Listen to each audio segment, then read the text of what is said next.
సంవత్సరాలు పైబడిన వారసుల అధ్యక్షుడిని నేను.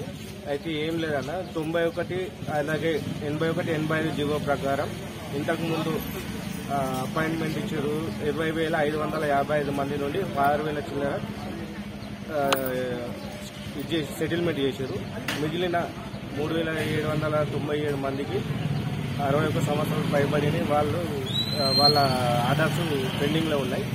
దానికి సంబంధించి ఈ మధ్యలో మీటింగ్స్ జరిగినాయి, సిసిఎల్ఏ కానీ సెక్రటరియట్లో కానీ జరిగినాయి. కాబట్టి దానికోసం ఈరోజు తహసీల్దార్ సార్ గారికి మా మా బాధలను విన్నవించుకోవడం జరిగింది. అదేవిధంగా అక్కడ మాట్లాడడానికి కొద్దిగా అవకాశం మన తరఫున మాట్లాడాలని కోరుకున్నాము.